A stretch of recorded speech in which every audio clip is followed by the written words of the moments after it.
这王祖荣居士他高瞻远瞩，他看到了在家人的潜力，在家人要怎么样融入佛教的这样的一个团体，能够尽自己呢在家人的一个努力。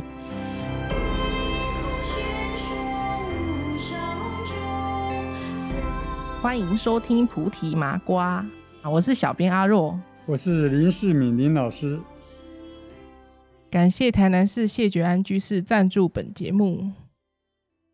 欢迎收听菩提麻瓜。那从这集开始呢，会有一个新系列叫做加入在家人，主要呢是会聊聊林老师有互动过的优秀的在家人这样，然后就像我们之前的出家师父系列一样，只是对象换成在家居士。这集开始刚刚阿若也有讲了，我们过去的是介绍出家的师父，那么这一集开始呢，我们会穿插进来有在家的这些居士。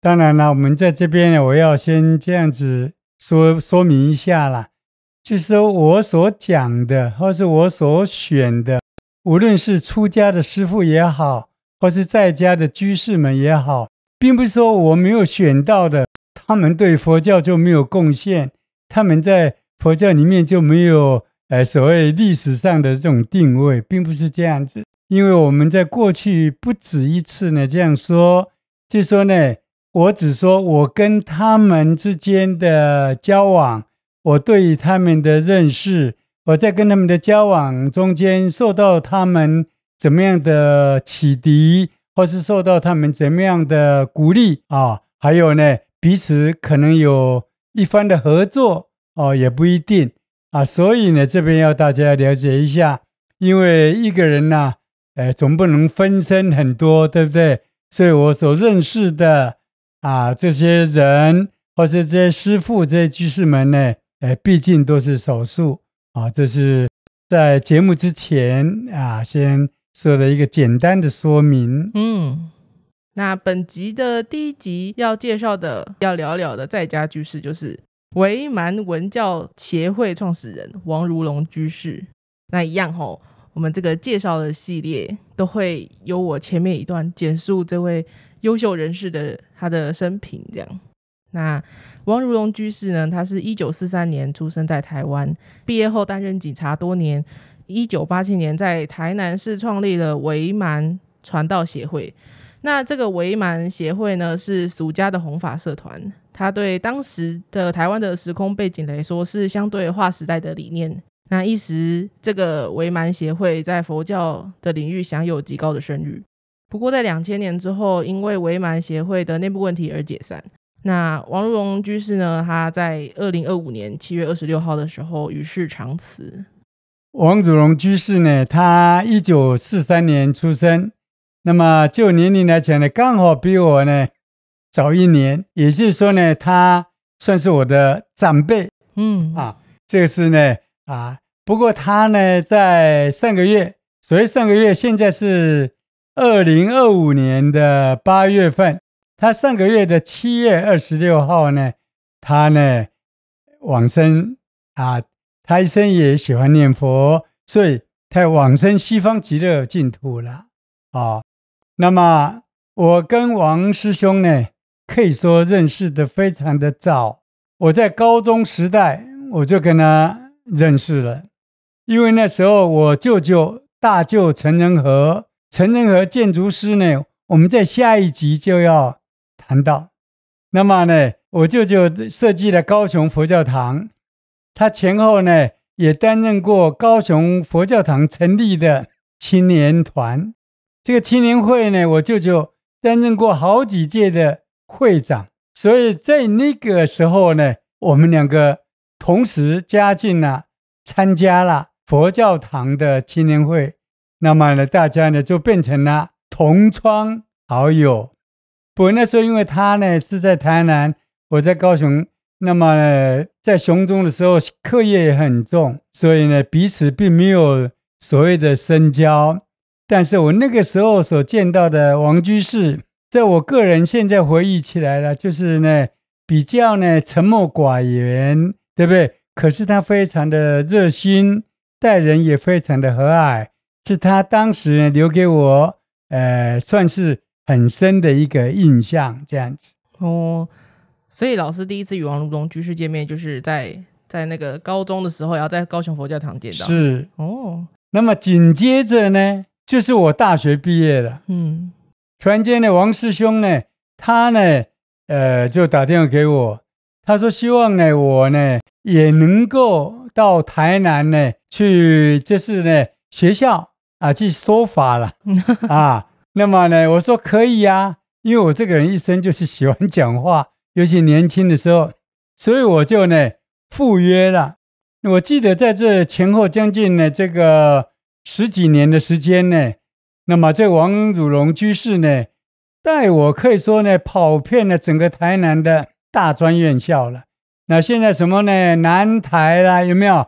这家专啦、成大啦，这呢，他呢，昆山他都带我去过。哦，真的是跑遍。真的，而且呢，每一次去他的骑摩托车载我，我就那时候呢不要戴安全帽的。那么有时候南台湾呢，这个。太阳比较大，坐在后面呢，尤其那个刚要跨上那个摩托车的时候，真的是苦不堪言。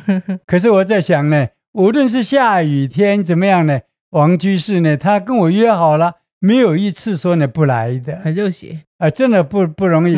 那么那时候呢，他已经呢当警察了，是。那么当警察以后呢，我记得有一次他还带我到新营警察局。当时的副局长啊，姓姚，他的名字呢，我一直呢，到现在还没有想到。我为什么有印象呢？去到那边呢，那个姚局长呢，姚副局长呢，对我非常客气哦，还泡茶跟我这边聊天。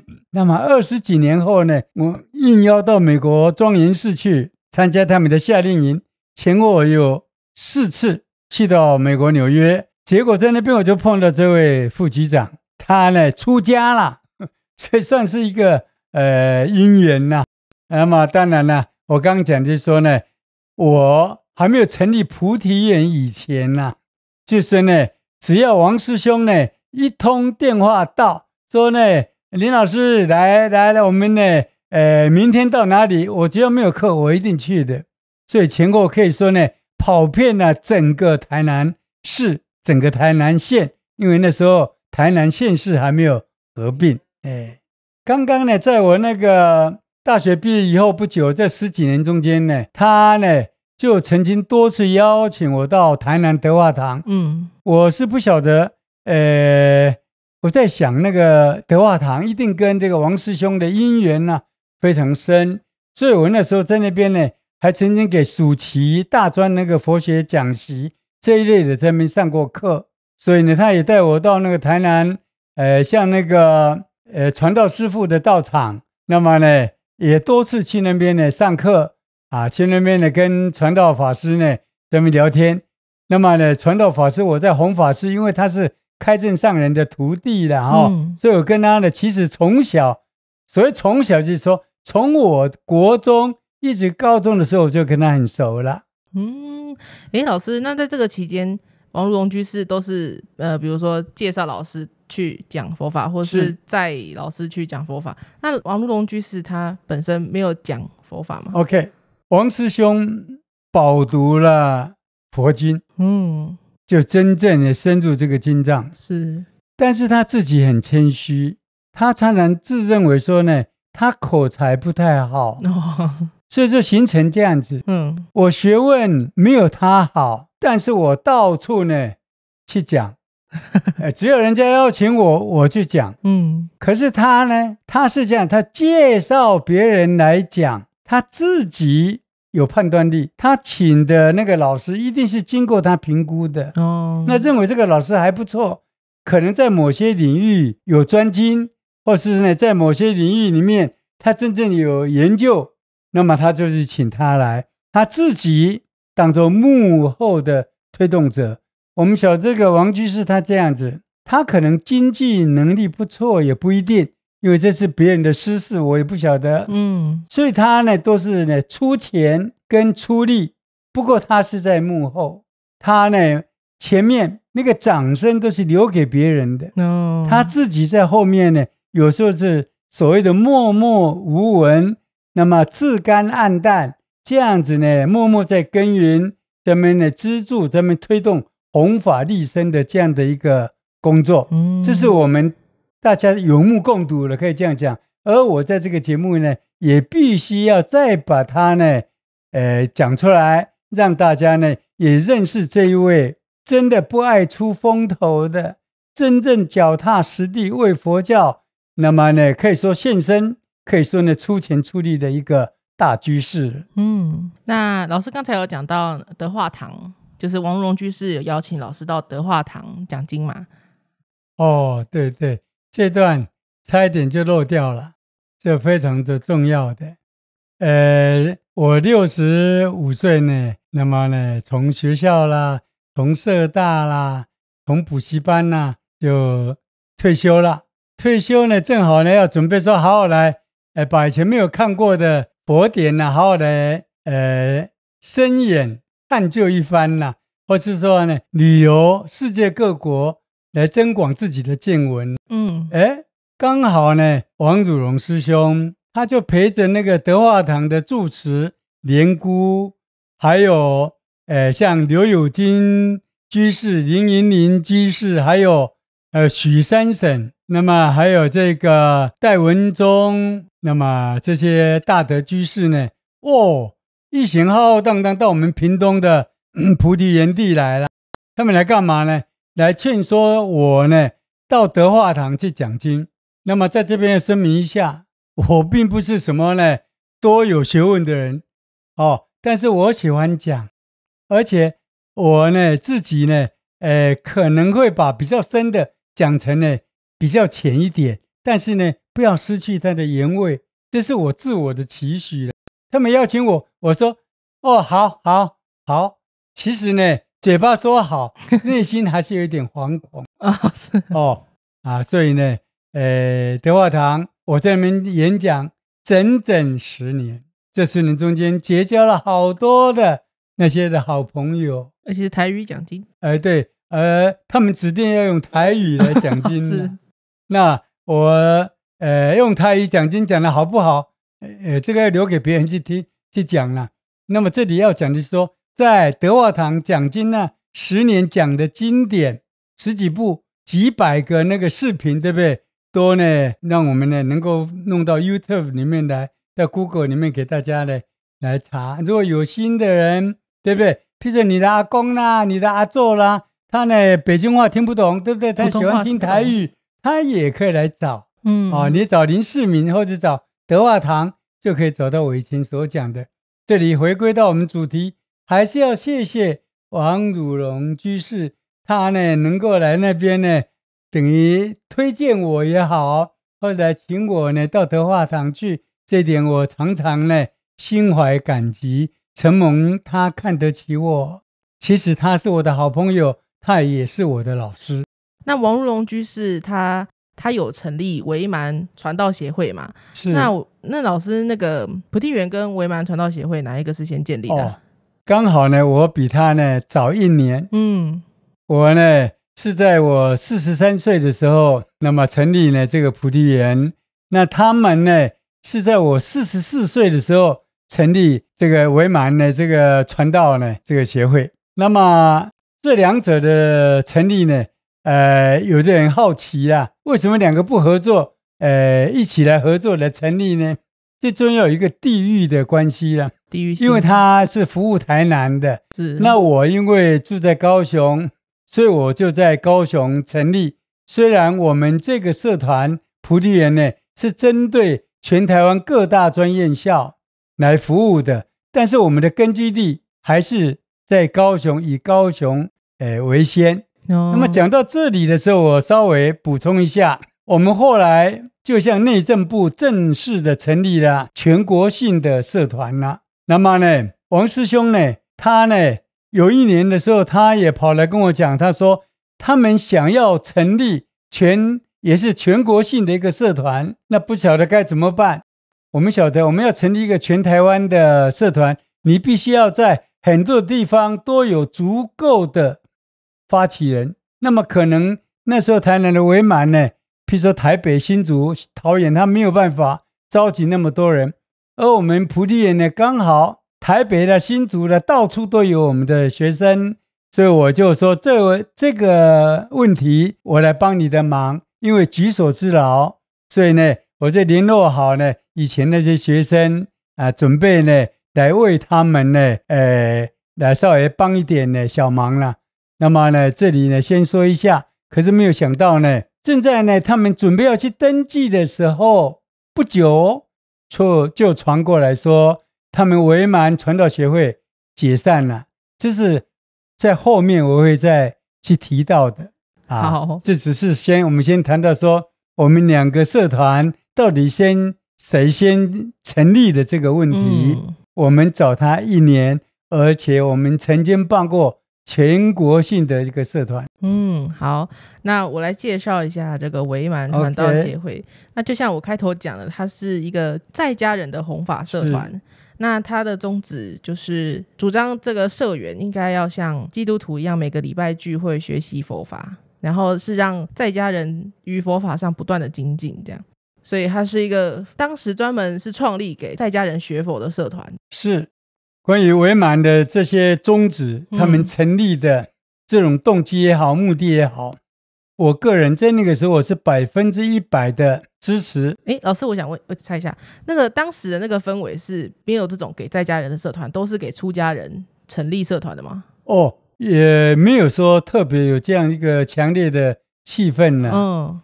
我们只能这样讲，就是王汝荣居士，他高瞻远瞩，是他看到了在家人的潜力，在家人要怎么样融入佛教的这样的一个团体。这个团体当然包含了出家人的团体。那么并不是说王居士他故意要跟出家人去做切割，他的出发点是说，在家人要怎么样才能够真正发挥他的实力，要真正的对整个佛教佛法的这样的兴旺兴盛的推动能够呢帮上忙，能够尽自己呢在家人的一个努力。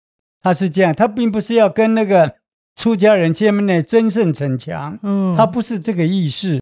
所以他刚成立的时候呢，也带给我很大的一个震撼，我十分的认同他，所以一直影响到什么东西？影响到我78岁的时候写的这个回忆录里面，在座我们的听众朋友如果有兴趣也可以找来看，我这里面就有专门有一章是来讲到台南的伪满协会的，也特别提到王汝荣居士的，这表示说呢，他给我的影响很大，很大到我的回忆录里面还做了这样的一个预言。我认为说，将来的佛教一定是出家的团体跟在家人的团体能够呢并行而不悖。这什么意思？就像天主教跟基督教，一个是出家的，一个是在家的，他们现在在全世界的弘扬彼此是互相合作的，并没有说呢互相呢挞伐，或是互相批评，或是互相的倾轧，没有这样的事情。所以这是伪满呢给我一个就是说，在家佛教一定要好好的把它建立起来，它呢是来补助僧团的不足它也有可能要作为僧团的一个后盾，也有可能是它的2个合作的一个伙伴。那么这个将来佛教怎么样去发展，我今年80多岁我已经见不到了但是我认同伪满他当时眼光独具，说呢，在家人要尽心尽力，在家人一定可以扮演他们独特的角色。这一点呢，我给予高度的肯定，而且100%的支持。那么伪满成立以后，王师兄大概在那个10几年中间，上百次请我到他们的伪满去演讲。我对王师兄呢，他对我这样子的厚爱提携，给我很多磨练的机会，我非常的感激。我记得有一次我在上课的时候，听说他呢罹患了那个膀胱癌，开刀。就是我在演讲的时候，人家呢，突然间跑来这边偷偷的告诉我，我当场的掉眼泪了。我说天公不是天好人吗？对不对？像他这样的人，应该久住世间呐，才能够尽他的力量呢。所以当时伪满的很多的这些师兄弟们，大家呢都是呢集气的，现在来讲呢，为他祈祷，果然有用啊！他活到了今年，他83岁才走。所以呢，对于我常常讲的一句话，我在这边补充一下，我跟王师兄啊，彼此可以说是同学，因为我们差1岁。高中时代就参加了高雄佛教青年会，彼此就是会员，那就是同参，都是道友。所以我们可以讲说呢，亦师亦友，他是我的老师，可是他也常称我林老师。这一点呢，我就呢认为说，有这样的一个亦师亦友的人，能够相处这几十年，真的太不容易了。从10多岁一直到他80几岁，世间人与人相聚，有时候无常，有时候只是擦肩而过，对不对？有时候呢，能够呢，相处个10几年已经非常不容易了。我们大学的同学才相处4年呢，对不对？你是小学才6年，但我跟王师兄呢相处了几十年，是这一点真的是太不容易了。没错，真的太不容易了，难得人生中有70几年的朋友。是。血肉之躯，众生同根，曾遭山坡火化，苦痛难当。天地万物与我并生，何人施虐多凄鸣？血肉之躯。老师，那个王荣荣居士在维曼协会里面的时候，也是当幕后推手嘛，所以可以这样讲，他也是没有出来亲自讲他经这样呢是这样子。刚开始的时候，因为他们这个社团当初没有登记，所以他们的组织怎么样，我不太清楚。因为我呢，这个人呢比较没有组织的头脑，我比较爱随性的啦。是那么我知道他呢，从来不与创办人自居，这一定可以肯定的。怎么说？他呢都是在幕后这边奉献。出钱出力的人呢，可以这样讲的。那老师了解就是维曼文教协会的成员平时都在协会里面做什么吗？就是比如说他们每周聚会学习佛法这样吗？他刚刚你也读到了，他是希望我们佛教徒也能够像那个基督徒一样，也能够在这个学问也好，修行也好，都能够与时俱进。你是我们佛教徒很好玩的一件事，就你参加了一个佛寺去拜佛去皈依了，从你皈依那个开始，只有法会的时候，你这边拜一拜，吃一吃，喝一喝，平常都不去的，而师父们也没有机会来跟你讲佛法，所以一个人常常从进佛门到他往生西方，肚子里面的东西没有增加，观念思想也没有改变。所以这是很好玩的一件事情，我个人也这样想。你看那个基督徒，他爸爸妈妈去参加教堂，对不对？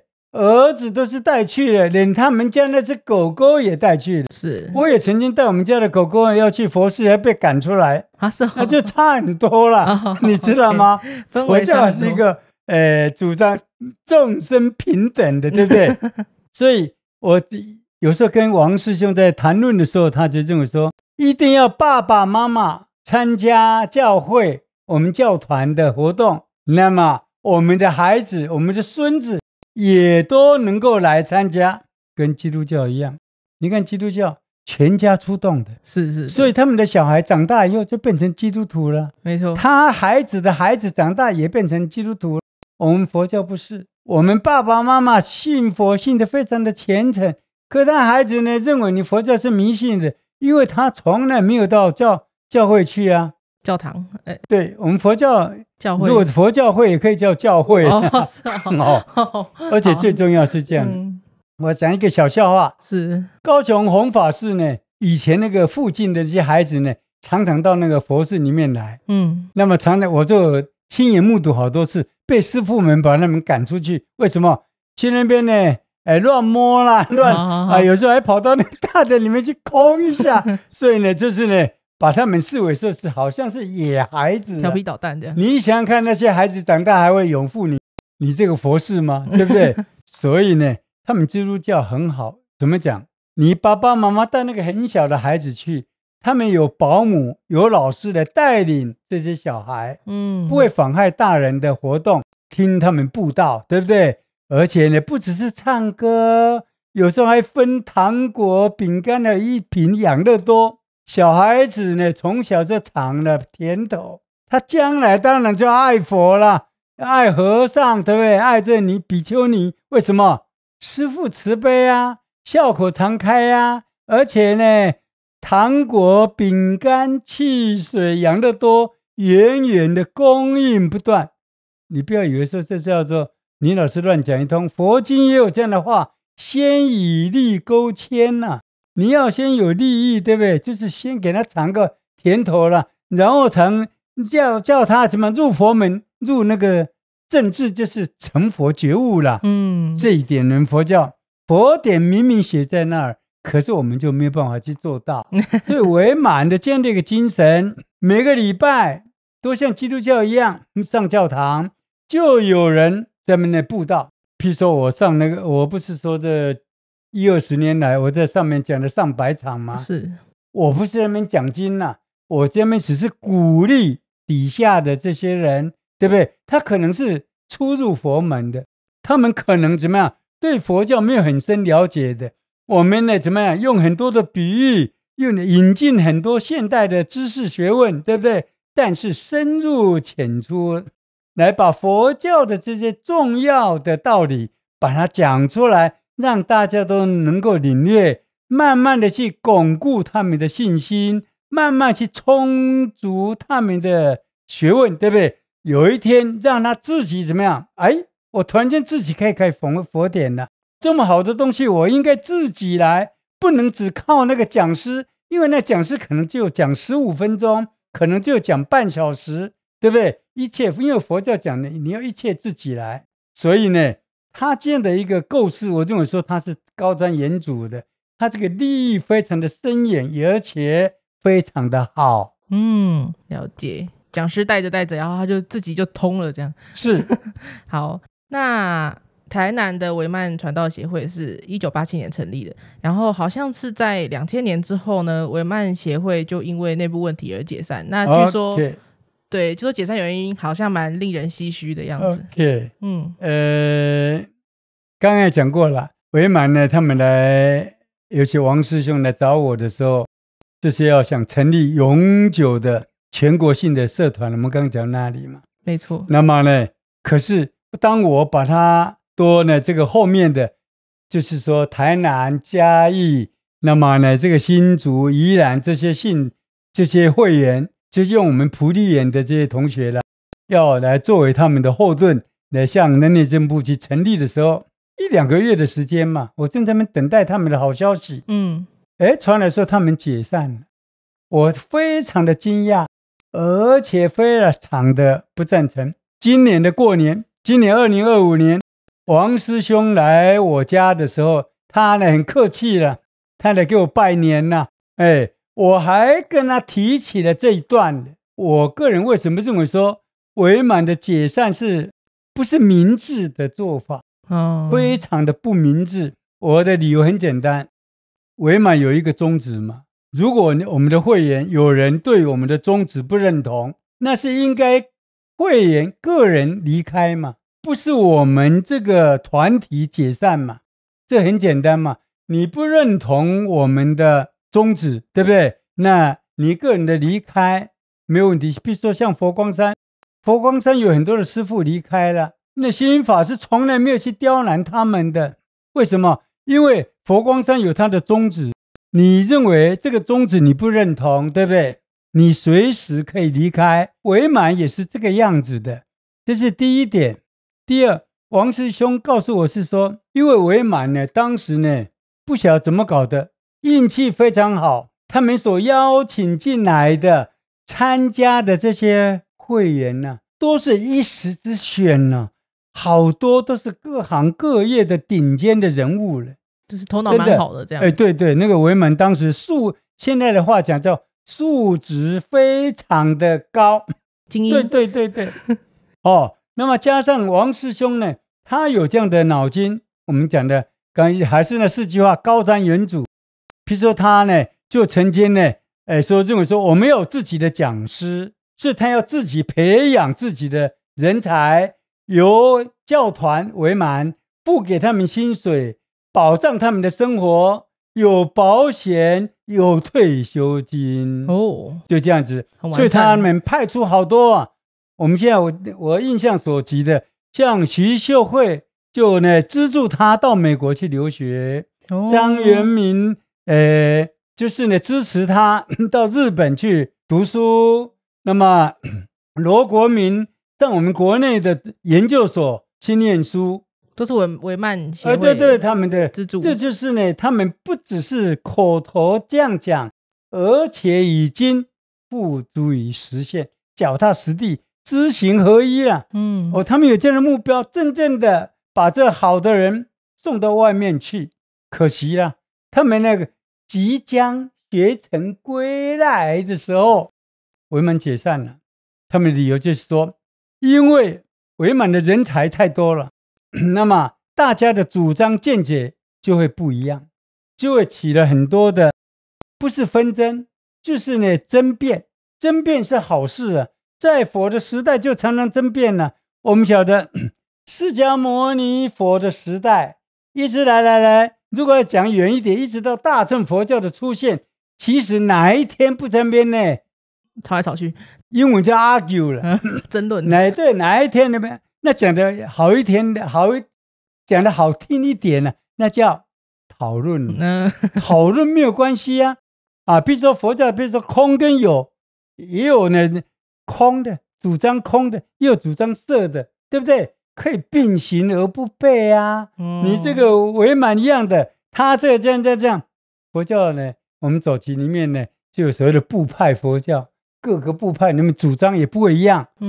可是佛教不会解散啊，对不对？他可以离开，我不认同你，我自己成立一个，对不对？我们自己来讨论，我们来主张 OK 的，这都没有问题的。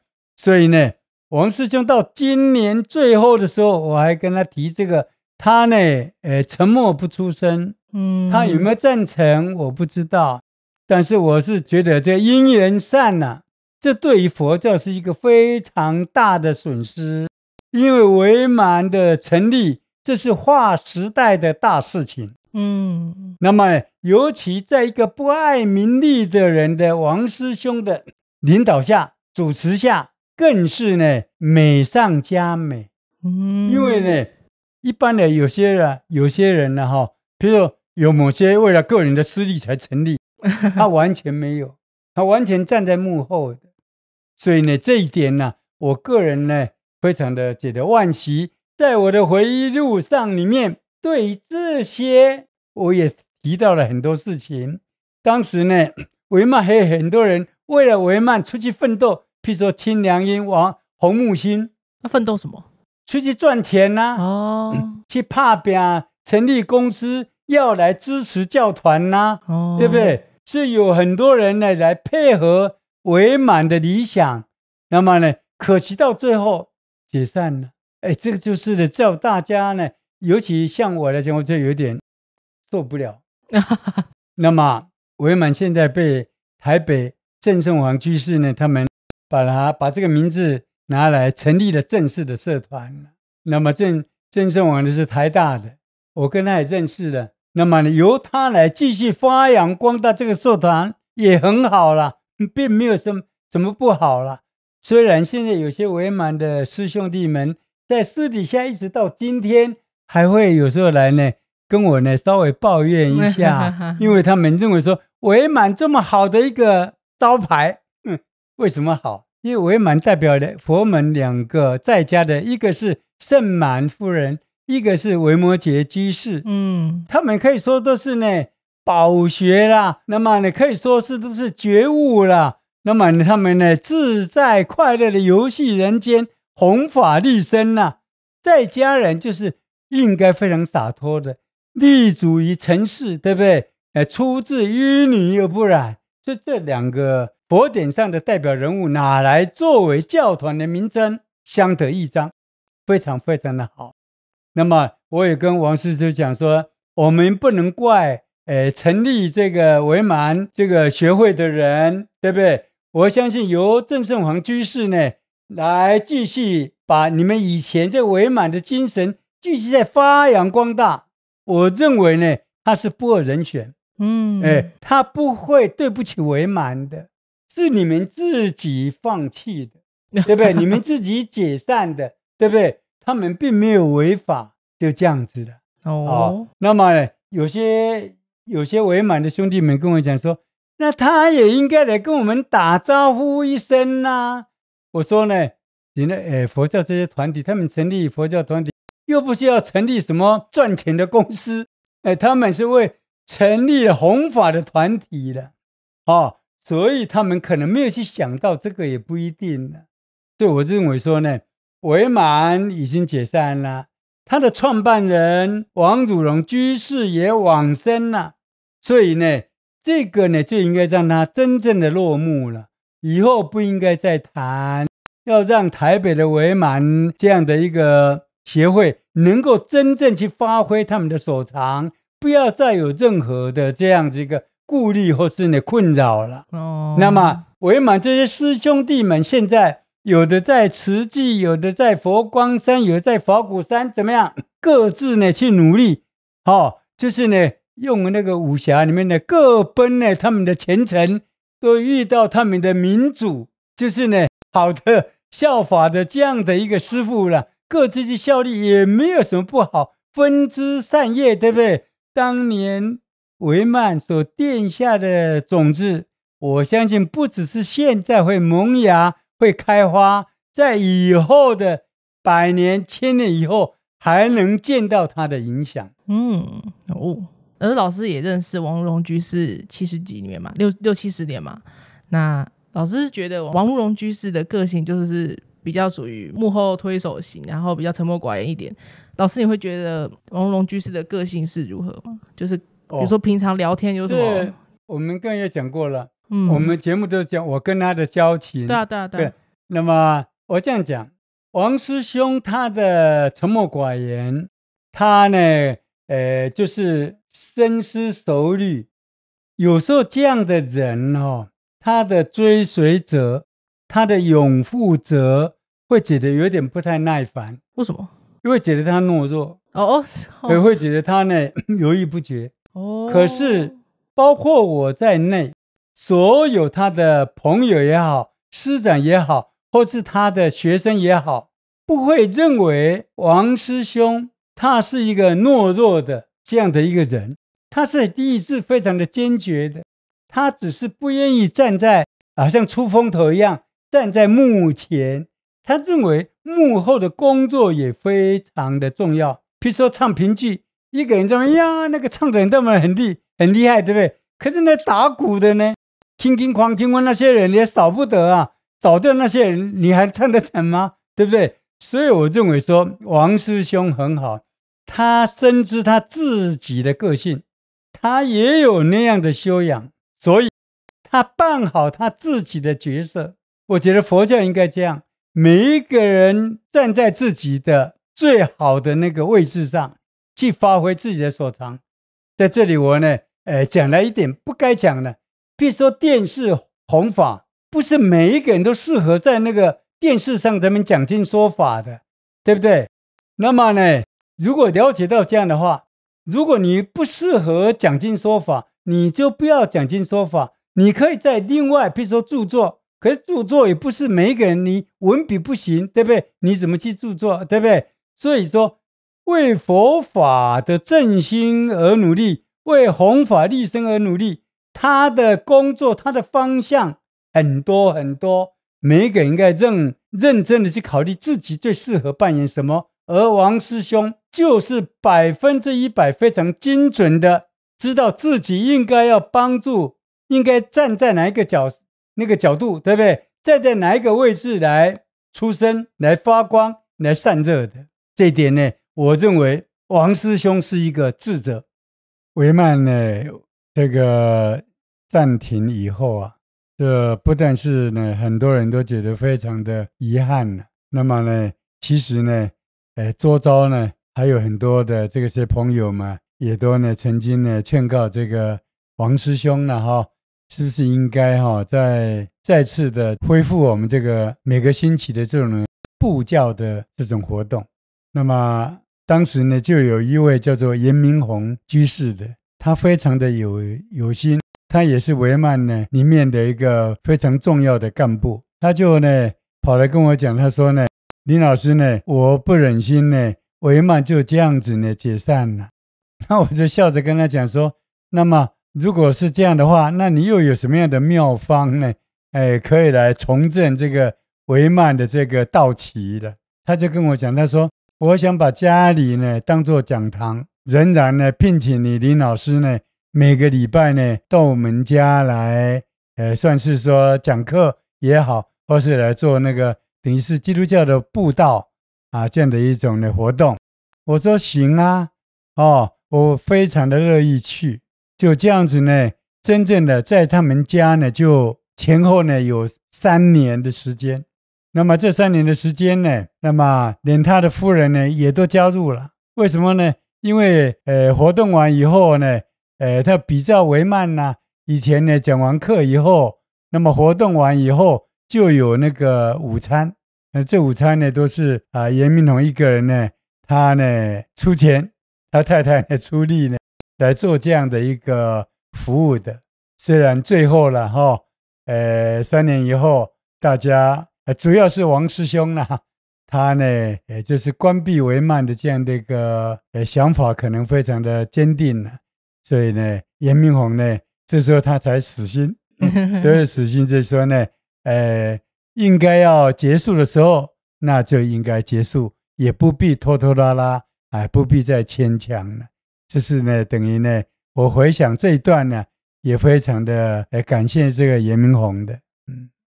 那我们最后呢这样讲呢，王师兄刚刚呢就是俗远近了那么离开我们大家了。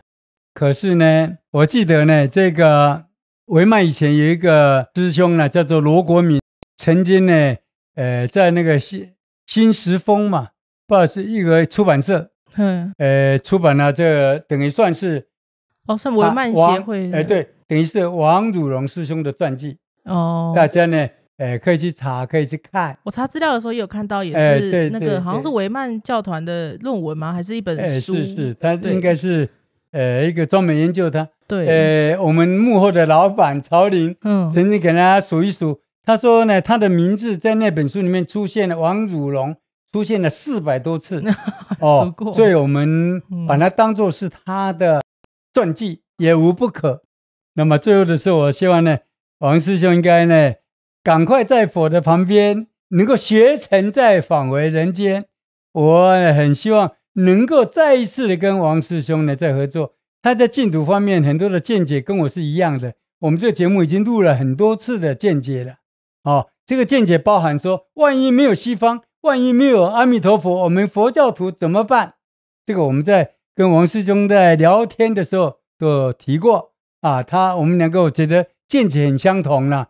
而最后我要讲说，感谢王师兄这20年呢，每一年我的生日跟大年过年他都要来我那里，不是我比他大了，因为我呢常常讲，因为我们这个学生几千上万人，我常讲说我没有办法到很多的地方分身乏术去给人家拜年，所以我就是过年的时候希望大家来喝茶，那么大家来我这边吃顿的便餐，大家来聊聊天。而王师兄这20年没有一次他缺席的，这点让我非常的感动。我祝福，我也祈愿王汝荣师兄成愿再来。